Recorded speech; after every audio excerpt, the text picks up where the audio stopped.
Good morning, my brothers and sisters. Welcome to episode number 48 in the book of Deuteronomy. We all sit under the shade of trees that we did not plant, and we stand on the shoulders of those that come before us. And spiritually, we stand upon the inherited blessings that we didn't earn. Read with me in Deuteronomy chapter 20, verse 10. When you draw near to a city to fight against it, offer terms of peace to it. And if it responds to you peaceably, and it opens to you, then all the people who are found in it shall do forced labor for you and shall serve you. But if it makes no peace with you, but makes war against you, then you shall besiege it. And when the Lord your God gives it into your hand, you shall put all its males to the sword. But the women and the little ones, the livestock and everything else in the city, all its spoil, you shall take as plunder for yourselves. And you shall enjoy the spoil of your enemies, which the Lord your God has given you. Thus you shall do to all the cities that are very far from you, which are not the cities of the nations here. But in the cities of these people that the Lord is giving you for an inheritance, you shall save alive nothing that breathes, but you shall devote them to complete destruction, the Hittites, the Amorites, the Canaanites, the Perizzites, the Hivites, and the Jebusites, as the Lord your God has commanded, that they may not teach you to do according to all their abominable practices that they have done for their gods. And so you sin against the Lord. When you besiege a city for a long time, making war against it in order to take it, you shall not destroy its trees by wielding an axe against them. You may eat from them, but you shall not cut them down. Are the trees in the field human, that they should be besieged by you? Only the trees that you know are not trees for food you may destroy and cut down, that you may build siege works against the city that makes war with you until it falls. So we're going to talk about two codes of conduct here. One is for those outside the borders of Israel and those inside. He has a special code for those inside the promised land and one for those outside the promised land. So he's going to make a distinction between those far and those near. For cities outside the promised land, if you draw near to fight it, offer peace, and if they can come to terms of agreement, the choice is for those people, their labor or their life, which kind of seems like a simple choice. You give your life for peace. So your very existence is the mercy for that people that did not make peace with the people of God, and by extension, with God himself. In other words, things would have gone much better for you if you would have made peace with God in the first place. Now, the people that are near in the people of Israel, these are people that God devoted to complete destruction. And at first blush, it seems violent and harsh and not very nice. We've talked about it a couple times before in this podcast. But the story doesn't start with the violent, harsh, and not very nice response of the Lord. It starts way before that. There are no innocents here. There are none who are not guilty. So remember, these are the people that were sacrificing their own children to some false gods.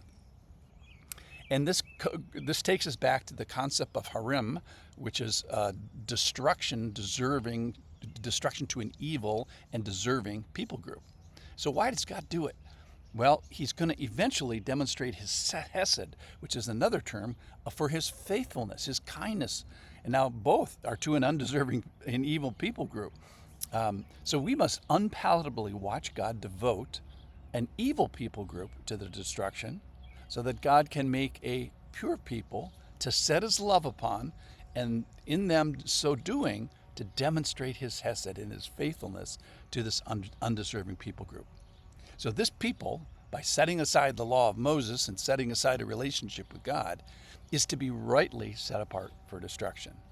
So watch as God exercises harem, this destruction to an evil people group.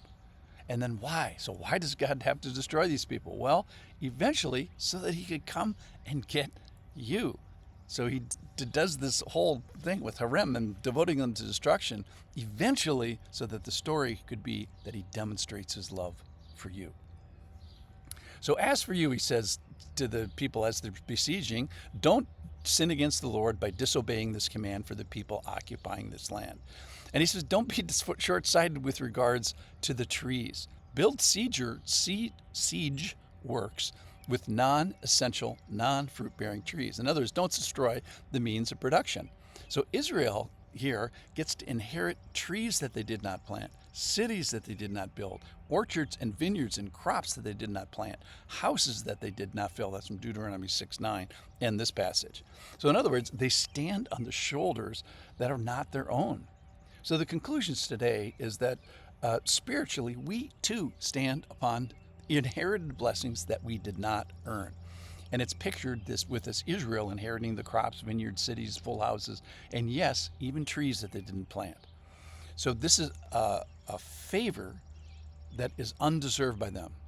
In the New Testament, we call that favor that you don't deserve, we call that grace. So how might the Lord ask us to respond to receiving trees that we did not plant? So perhaps we can identify first a tree that you didn't plant and under whose spiritual shade you now sit. So if we talked about the spiritual shade that Jesus gives us, the Holy Spirit and the Father gives us, and if we catalog them like it says at the end of John, all the books in the world couldn't hold all those treasures. So let's just put that aside for a second. What I'd like to conclude with is think of people who have been spiritually good to you and served you. You may not even know their specific names. Just thinking, for example, maybe they built the building that you enjoy every Sunday. You know, maybe they paid for the pew that you sit on or the carpeting that's on the floor. Or maybe they worked, behind closed doors about the Constitution that helps your congregation stay on track. Or maybe they fought for a truth in some conflict or something like that. Maybe they changed diapers. Maybe they served. Maybe they taught the fourth graders. Or maybe they invented the ministry that you came to know him under. So these, for today, are the spiritual trees under whose shade we sit. Let's remember and be grateful for them today. Thanks for listening.